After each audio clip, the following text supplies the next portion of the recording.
Hello, everybody. Welcome back to the In Full Swing podcast. And we have a very special guest with us today. It's Richard Lee. Richard Lee, former goalkeeper, England, ex-England international as well, ex-Premier League star. Rich, how are you doing, mate? Yeah, very well. Yourself? Yeah, not too bad, buddy. Not too bad, buddy. So we're gonna start the podcast off, and we're going to be talking about Richard's life, his life in football, and I guess the best place to start is the early days at Watford. Started at age 11, Rich, made your way up the ranks. How was that period in your life? Yeah, do you know what? At that age, I don't think you really think as to what you're going to do. And it was just a case of, I remember we had a scout come down, watch one of the games. We won the game 10-0. I didn't touch the ball. Obviously, I was a goalkeeper, so I didn't touch the ball. But thankfully, my manager at the time recommended that I should be given a trial. They gave me a trial.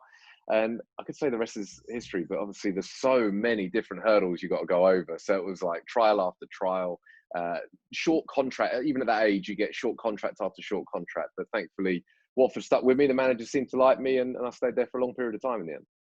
A lot of people always talk about goalkeepers being a difficult position. I mean, they're always scrutinised for mistakes. We've seen that. I mean, probably the biggest one, Rich, is when you're looking at someone like Joe Hart, just the complete downgrade in his career from his days at Manchester City when Pep came in. Really, that all sort of changed.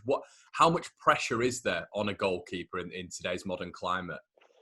Yeah, huge. And I think that the reason is, I'll give David De Gea actually as a good example at the moment, because, all right, let's use a striker. Harry Kane goes a few games without scoring a goal. A few people might get on his back, but then all of a sudden he scores a hat-trick and everyone loves him again. For a goalkeeper, what tends to happen is the second you've made a mistake, you need such a long run of games before making your next mistake. Otherwise, if they start to come in a bit of a cluster, then the opinion can turn so quickly. It's happened with David De Gea at the moment. He was phenomenal season after season. All of a sudden, there's a cluster of mistakes, and now it's not the reliable David De Gea. It goes from the first mistake being uncharacteristic to suddenly a few mistakes later, it's not uncharacteristic anymore. It is just what David De Gea does. Now, for someone like David De Gea to flip that back round, it's going to take a long period of time. He's going to need a lot of games without making a mistake. And it's kind of similar for Joe Hart. For me, Joe Hart, fantastic goalkeeper, Golden Glove winner, however many times, 3 times, England appearances, etc. But all of a sudden, that tide shifts a little bit. It takes such a long period of time for you to build up that reputation again and to be seen as that reliable number one, which I hope for Joe Hart it happens, obviously, at Spurs, but obviously, providing he gets his chance. Is there always is a sort of an issue as well? We're just talking about goalkeepers there and capabilities in net after a barren run. Does that affect your confidence and your mentality? Yeah, it can do. I mean, so what ended up happening for me, and a lot of goalkeepers gone down a similar road. In fact, Tom Heaton's a great example because he's gone down this road as well, where you get quite into the mindset and the psychology of not just goalkeeping, it turns into everything, but certainly the psychology of goalkeeping and I guess the confidence side of things. A lot of it is mindset related. And I went down a route that a lot of other goalkeepers have gone down as well. As soon as things start to go badly, perhaps, and you're getting a lot of criticism, mainly from teammates, fans, manager, etc., then it's trying to understand where your mindset is at and how you can enter each game as positive as possible. Because, and look, I won't get too geeky on you, but confidence, I only learned this later in my career, confidence isn't something that's given to you. It's something that you have to be able to generate. And certainly as a goalkeeper, very rarely are other people going to be giving you confidence. Very rarely is a manager going to be telling you you're fantastic if you're making mistake after mistake. So the very best goalkeepers have got a way in which they can harness their own confidence. They've got a way in which they can find it from within, as opposed to waiting for others to give them the credibility and give them the affirmations, I suppose would be the word, in order to make them feel a certain way. So for me now, I look at the Premier League goalkeepers, even Championship goalkeepers, the very best goalkeepers in the world are the ones who have a resilient mindset, who almost don't care to an extent, in the nicest possible way. Look at Ben Foster, good example. He's playing with a smile on his face, and he's playing it like you would as a kid, as a 10-year-old kid, going out there and just playing his best. If he plays well, great. If he doesn't play so well, hey ho, move on to the next, keep improving. But I think that's the mentality now you need to have, because certainly with the press that we've got here and the way that people are in regards to goalkeeping, the lack of understanding from a lot of people when it comes to goalkeeping, you're not going to survive if you're fragile mentally. Yeah, and obviously I presume that social media has a massive impact on that, does it, Rich? It can do. I mean, look, because this is one where I would always recommend for players to have social media because it gives you a voice. But of course, the moment you do it, you're there to be targeted. So yeah, I think, and obviously now I had it to an extent. I mean, I'm a bit older now, so like when I retired, obviously things were about, but not as big as they are now. Where, yeah, I mean, the bigger you get, the more criticism you're going to get. So I think it's either just ignore it, either just bury your head in the sand, don't have social media, or just appreciate that you are going to get a lot of stick, and you just need to be okay with that. It needs to be water off a duck's back, and if it's not, then again you're going to struggle. Certainly at the top level now, and the way that people can get to you so easily, you need to have that resilient mindset. And actually what you find, I mentioned Tom Heaton's a good example because he does this in a big way. He's massively gone down the route of psychology and understanding it, and I think a lot have now, because I think certainly that no one likes to be criticized. First and foremost, it's very rare to meet someone who enjoys criticism, even if it's someone you've never met before. The moment you see it pop up on your social media, it still gets to you a little bit. So you need to have a mentality where you can just get rid of that instantly and not allow it to then fester and impact your confidence, as you mentioned before. And we'll get into it in a sec, just the career span that you had, Rich. But in terms of cold, calculated goalkeeper, would you say that you had that throughout your career, or is that something that you've just recently learned? No, and this is where I work a lot with goalkeepers now, in different forms, but certainly with a lot of professional goalkeepers. And one of the things I try and work with them on is this, because, yeah, like so many ex-pros, I wish I had this mindset when I played. Because to be honest, I think early on in my career, it was an emotional roller coaster. You know, you have the massive highs of big wins and then the big lows of big mistakes. And then it impacts everyday life, because of course you win, you have a fantastic weekend, a fantastic week. You lose, and you don't want to speak to anyone. You know, it's a problem, because then if you are that type of footballer, it's maybe not so bad, I'd argue, for the outfield players. But as a goalkeeper, one of the biggest things, if you ask what you want in your goalkeeper, first and foremost, you want consistency. You know, you very rarely, you talk about flair players when you talk about a winger. You wouldn't talk about a flair goalkeeper who one week makes a fantastic save and the next week makes a mistake. In fact, I mentioned David De Gea earlier, and this would be a good example now, because David De Gea is still making fantastic saves, but they don't get recognised when you're making mistakes. Whereas if you are more like a Brad Friedel type, and you are steady Eddie, consistent, very few mistakes, then you start to highlight the great saves that you make. And the other part of goalkeeping, and the bit that's tough for so many goalkeepers, is that very rarely goalkeepers are remembered positively. You know, if I was to say David Seaman, what's he remembered for? It's amazing. I would say Paul Pesky-Salido, the fantastic save he made. Too, but a lot of people would say Naeem and Ronaldinho. You know, so that's, as an example. Peter Schmeichel is probably one of the few that gets remembered very positively. But, you know, even some of the other fantastic goalkeepers, Peter Bonetti, David James, Joe Hart, you mentioned, all these Paul Robinson, all these ex-England goalkeepers, ex-Leeds as well, ex-England goalkeepers, that I would argue a lot of people don't necessarily remember the fantastic things. They'll remember that big mistake, Rob Green. You know, they'll remember the mistake rather than the 700 other games they played. And how do you think that sort of changes? It doesn't at the moment. I think that I'm trying to have an impact, and in a small way, with some of the things that we do, because I think a lot of it is goalkeeping understanding, goalkeeping knowledge, because essentially goalkeeping is an individual sport in a team environment. We're playing our own game. You know, we can't really impact the score that much, so we're playing our own game. Now, the problem with that is that the pundits out there are outfield players, ex-outfield players, so they don't have a clue what they're talking about when they talk about goalkeeping. So naturally, that feeds into the youth. They're getting the analysis from Gary Neville or from Souness or from Roy Keane. My God, you know, you're getting analysis from these guys. You can imagine the kids. Do you want to be a goalkeeper when you hear Roy Keane talking about David De Gea and whoever else in the way that he does, with zero information to give? I mean, it's embarrassing, really. And I think most people in the goalkeeper community know that, but it does impact kids, because if you're a kid, you're not going to want to play in goal. So how does it change? Well, look, in other countries, goalkeeping is almost seen, in America, for instance, it's seen as the best position, you know, more often than not. In Spain, it's a highly regarded position. In Germany, highly regarded position.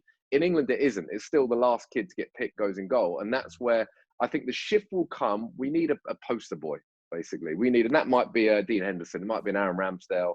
It might be a Nick Pope. Who knows? But it might be still Jordan Pickford, although, again, the tide's turning with him, I feel. So I think we need a poster boy where everybody wants to be that guy again. And at the moment, I don't think we've got that. And it's interesting that you mentioned David De Gea there. I mean, I was watching, I think it was Keane again. And what are your thoughts, Rich, obviously, with the goalkeeping union and sort of the work you do, the fantastic work you do for goalkeepers and young goalkeepers in particular?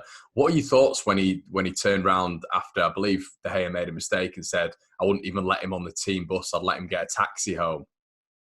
No, it's embarrassing. I mean, look, instantly those with an element of intelligence know that He's either been asked to say that in order to keep his job, sensationalize. And I get the impression it's almost someone's probably said to him, look, this is your role. You're on to be the idiot, essentially, in the nicest possible way. But by doing that, we'll get a lot of viewers and we'll get a lot of people talking, which happened. Do you know what? I ended up talking about it, which I didn't want to. I knew what he was doing, yet I'm still there forced to talk about it because everybody is, because he's, I'm guessing, been prompted to say something ridiculous. But again, it's the impact that it then has, because it's the thing that the goalkeeper community struggle with, and I make it sound like we are a different breed. This is it. I go back to it. We're playing a different sport, a completely different sport. So the thing we struggle with is that we'll watch a game and I'll look at it and I'll look at a goalkeeper's performance and be like, wow, that's a 9 out of 10. And he's not even been mentioned. It's almost similar to being a referee. The best referees don't get noticed. Quite often, the best goalkeepers don't get noticed. And that's the difficulty when, we're going crazy over a fantastic bit of distribution. And it's nice when Edison gets picked out and they do now start to see some of the great stuff he does with his feet. Or I'll watch a goalkeeper who's really aggressive with his starting position, is coming for cross after cross. And it's the simple things for me that I'll get really excited by. But of course, that's not what sells TV subscriptions. So that's the bit where the goalkeeping community, we struggle with it, of course, because it's almost, it's just someone that has zero information about our position. I got into a bit of a row with Gary Neville on Twitter once, and his comeback was, I played in the same team as Van der Sar, therefore I know goalkeeping. It's just a nonsense argument. I played in the same team as some pretty good players at Watford, Blackburn, Fulham, Brentford. They were pretty good. But you know what? I've got no idea when it comes to the intricate details as to how to be a good striker, midfielder, defender. Zero idea, because I didn't learn that from being a 6-year-old boy, but I did learn goalkeeping. And if I were to be graded on goalkeeping, I'd consider myself an A-star. I'd consider Roy Keane a D-. So that's kind of, and with Gary Neville as well. And that's the difference, I think. And that's where it's more, look, it is what it is. And I take it with a pinch of salt now. However, my worry is, again, if you're a kid, do you want to be a goalkeeper right now? And I still think it's a no. What are the, you talk about, I mean, when I played football, I was a midfielder, Rich, and obviously I feel like, when I talk and obviously talk about my club, Leeds United, when I can talk about the players in the midfield, your Calvin Phillips, your Clicks, I feel like I can give a little bit more of an analytical view just because I played in that position. What are the intricacies of being a goalkeeper that maybe just the common football fan doesn't see? Yeah, it's a great question. And it's obviously got a couple of good guys at Leeds. I'm really impressed with him, Meslier, when he came in, and obviously Casilla. I know he's had his issues, but in fairness, what you're seeing there is a really interesting type of goalkeeper with obviously the manager. And this is where goalkeeping is shifting, is that a lot more is now stat-based and based almost on less is about being a goalkeeper and more being how can you aid what's going on in front of you. So if you can be an Edison and keep possession 90% of the time and break the lines with passes and be able to put it over the top if needed, and be so consistent. Of course, your team are going to build more and more attacks. In fairness to Casilla, he's a great example of very good distribution. Maybe has his odd moment as a goalkeeper, but when it comes to the team performing as well as they do, he's an integral part of that. I think in terms of intricate details, the bit that I'll see might be the fantastic bit of positioning where you're a couple of yards further forward than maybe someone else is. The decision-making on that, decision-making on through balls. Communication, you can't necessarily see it on the screen, but I know having played, vital. You're seeing 3 steps ahead. It's like a game of chess. You're seeing steps ahead and you're seeing where their players are going to go and you've got the full picture. Can you communicate quick, sharp and effectively to your players to block out danger at source? Not many goalkeepers have the ability to do that anymore, I'd say. But that, again, is a fantastic bit of goalkeeping. What other bits? Again, it will be the simple stuff that's done well. Like it'll be the bit that you don't see on Sky where it's struck and I can see there's a bit of movement on the ball. That's hard for the eyes to pick up. It's easy when there's spin on the ball and it looks great when it's a top hand save. By the way, it's not just me protecting goalkeepers. It's also pointing out the bits that aren't great, where a goalkeeper will get fantastic love for a big save. And we all know that it's not a great save. In the goalkeeping community, you're looking at it thinking, that's very simple. That's actually a 4 out of 10 save, but commentators will go crazy over it because of the athleticism involved. Yet something that might not necessarily look that hard, but we'll see it's moved a little bit. They've gripped it, they've held it, it's wet, it's windy. We know how tough that is. And those are the kind of bits that maybe at times will go unnoticed. If you are someone, and it's great that you mentioned him there, someone like Kiko Casilla or someone like a Jordan Pickford at this moment in time, or even like you said, a David De Gea, how do you sort of come back from these sort of mishaps that they've had in the career? Obviously with Kiko, he's there's been off the field reasons with him, but just naturally with performances, like you said, I mean, he was in the Real Madrid setup. He's evidently very gifted at distribution, but I don't know if he's properly shown it in terms of his levels of quality, even in the second tier. Is there sort of a way keepers can come back from that sort of criticism? Yes, there's a couple of ways. First one is leave. That's the first one, and I mean that genuinely. If you are having a tough time at a team, start afresh, go somewhere new, because then you've got the clean slate. Now, some might say that's a bit of a cop out, but actually that's the easier way. Just leave, go somewhere else, because then you can start afresh. If it's a different league in particular, then you really can start afresh. The other way is you just got to battle it out. Either ignore it and actually just, if you're playing, who cares to an extent? If you can completely ignore the outside world and you're just enjoying playing football, then it's irrelevant. Really, it's just us talking about it, the media talking about it. You can just carry on as normal. If people's opinions are important to you, then really you just got to grind it out. Because I think when it comes to media, when it comes to not just media, but we all love the whole build someone up, knock them down, build them up, knock them down. So at some time it will turn. Look, Joe Hart gets in the Tottenham team and plays a few games, keeps a few clean sheets, then no doubt there's going to be people calling for him to get an England call up again. And these will have been the same people that were lambasting him just a few weeks ago or months ago. So it can turn. For David De Gea, it will take time. It will take a large number of games without making a mistake. Kepa, similarly, it's going to take a large number of games without making a mistake. And that's tough because you don't know when a mistake is going to happen. And quite often a mistake isn't necessarily a mistake. And what I mean by that is some things can look dreadful. But again, having been there myself, I can see quite often that, do you know what, it's actually such a minor error, but it can be blown up to be huge. And then that can kill you because that can almost put you back to square one. And then you've got to build up again a series of games. The best goalkeepers are almost the ones, and this is where an element of luck is attached, where you have series of game after game after game where you make a mistake 1 in 10, and then it gets forgotten because you have another 10 games, then you make a mistake, 10 games, then you make a mistake. But you just can't predict that. You're almost better off doing that than having 30 games without a mistake and then making 3 and 3, because then all of a sudden you're getting dropped.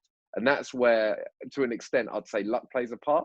I always use this example as well, and it never gets discussed, but this is another example as to me where goalkeeping is so much about luck in terms of how you get remembered and how little impact we have on the rest of the team. For those that remember it, Peter Schmeichel against Bayern Munich, his final ever game for Man United, United scored the 2 goals in the last minute. Now, I remember watching the game, the free kick scored, it's Peter Schmeichel's fault for me. Quite a bad mistake. It's gone in his side. It's gone in that far, inside a good couple of yards inside the post. He hasn't dived. And you could see the players turning around, having a go at him. What are you doing? Anyway, they end up losing that game 1-0. Peter Schmeichel could well get remembered for costing them the European Cup final. That could have happened. As it turns out, they scored 2 goals in the last minute. Peter Schmeichel is the biggest hero. They win the treble to finish the season. He sails off into the sunset, and he is an absolute legend. Now, that's just an example as to how different it could have been had they not scored those 2 goals in the last minute. Would his memory at Man United have been tainted ever so slightly because in his final game, he made the mistake that cost him the European Cup final, in the same way that maybe a David Seaman is slightly tainted? We talk about Alisson. Alisson at the moment is considered the best goalkeeper in England alongside Ederson. Alisson's made mistakes, but every time he's made mistakes, Liverpool got on a 1-5-1. So we don't remember the mistakes he makes against Leicester where he's trying to play out, or I think he fumbled one against United. We don't remember them because they go on and win the game. And this again goes back to so little about what you do is in your control as a goalkeeper, which is where we come back to mindset and how it's so important to have such a steady mindset. The evolution of football, with regards to sort of you talking about Schmeichel there and Seaman, and not punt ball, and you'll know this from your career, Richard, and just how the evolution of not only football just and with the outfield players has changed, but with goalkeepers in particular. I mean, obviously been a Leeds fan with regards to Bielsa and Meslier and obviously Kiko Casilla. We're coming into this Premier League campaign looking for another keeper who can play that similar sort of pass out from the back. How much pressure is there now on goalkeepers to be able to be good with the feet? Huge. Yeah, it's huge. And what's ended up happening is you're seeing a different breed of goalkeeper. So, for instance, Joe Hart, when he first broke through, was considered brilliant with his feet because at the time it was so unique. I remember how I trained. I mean, the pass back only came in, I think, when I was 12 or 13. So I remember how I trained as a kid, and we didn't do anything when it came to distribution. The ball was in my hand. It was just a big punt forward, as you say. What didn't even consider playing out. It linked to that, which is interesting. I remember having this conversation with the Brentford owner, Matt Benham, and he, for those who don't know, he's done brilliant work with Brentford, and he's made a lot of money from professional gambling. And he spoke about football, and he speaks about it in completely different terms. But something always that stuck with me was that he spoke about football 20 years ago, 30 years ago, He was basically saying that the way that Wimbledon used to play made sense. And that was the most effective style of football. And the reason being was that the pitches were dreadful. The balls were a bit different. The players obviously were different in terms of skill level. So if you were going to put a team out to win, you'd play that style of football. Roll on 30 years. And of course, now you're playing on carpet and everything is fantastic. That style of football just doesn't work if you want to try and make it to the top, because you're losing possession far too often. You need to keep possession of the football. And that's where initially we see the likes of tiki-taka coming through, and the way in which City play now. Arsenal were there for a period of time, but people have evolved past that now. But you look at how City and Liverpool play, that at the moment is the way to play football that is scientifically proven to be the best style of football, providing you got the players with the skill level in order to do it, which starts from the goalkeeper. So you need a goalkeeper that has not only the ability, but the confidence. And it looks easy sometimes on TV, but I promise you, if you're stood between the sticks and you've got the ball at your feet and you have to thread it through two strikers to play it into your sitting midfielder, who's then got to have a good touch and play, scares the life out of you. So to watch Ederson do it, and he makes it look so easy, I just hold my hands up, sort of take my hat off to him, because it's just fantastic. But that's what you have to be now. If you're going to make it to the very, very top, the structure of training's changed. Whereas in my day, it might have been 95% handling, crossing and all that kind of stuff, 5% at the end, kick a few balls along to finish the session. Now it's more like 50-50. You need to be doing as much outfield stuff as you're doing goalkeeping. And that's why we've started to see the odd goalkeeper who is fantastic with their feet, but not necessarily as good a goalkeeper. But certain managers will prefer that, because they'd rather have a goalkeeper that helps them build attack after attack than someone who's a steady Eddie, but is going to lose possession five times out of 10. Were the Germans in 2010, with the emergence of Manuel Neuer, were they the sort of beginning of the passing out from the back and the complete goalkeeper? Yeah, I think they were. And I think that what a lot of people don't know, they did something very clever about 10 years before that, which was they invested heavily, very, very heavily into 3G, 4G pitches. And what it meant was guaranteeing a decent enough surface so that kids were just learning on a good surface. So even in December, January, February, they're still playing good football. Now, we've started to do that over here, and I think we've seen the improvement. A lot of schools now with 3G, 4G surfaces. Whereas you consider, and it's such a random point, but it does make sense, you consider not so long ago where you go football training, I did it as a kid, you turn up and it's either frozen or it's boggy as anything. And of course, to try and learn to play football in that way is very difficult. In the warmer climates, it's a bit different because, even in December, January, February, it's a decent enough climate and the pitches are still okay and you can learn to play skillful football.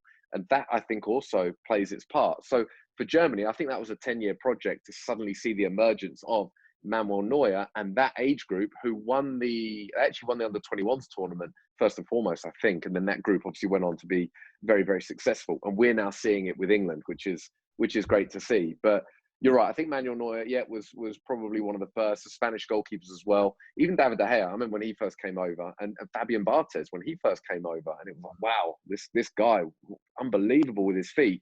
But again, we've surpassed that now. That now would be considered average. Whereas now we look at the goalkeepers, they are so confident. The good thing as well, one of the good things about the way in which we're playing now is that there's not so much stick given when a goalkeeper tries to play out and they score. They're still blamed, of course, but I think it's accepted a little bit more because they are trying to play out. Whereas if that happens 30 years ago, it's the worst thing because every goalkeeper is just going long. And you're just talking about there previously of players that are coming through. Are there any that we need to look out for? I mean, the big one at the minute is probably Aaron Ramsdale. I mean, there are a lot of clubs chasing his signature. Obviously, Dean Henderson.